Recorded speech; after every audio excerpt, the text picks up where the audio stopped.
Hello.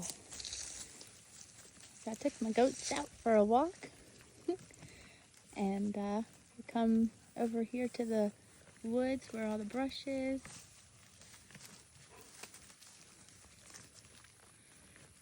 They're technically fenced in and they could come out here on their own, which sometimes they do, but sometimes it is a bit, I think, creepy over here, and I think they agree, even though the guardian dogs are here.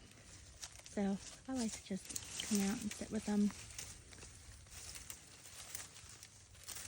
I think they definitely feel more comfortable. Someone out here with them.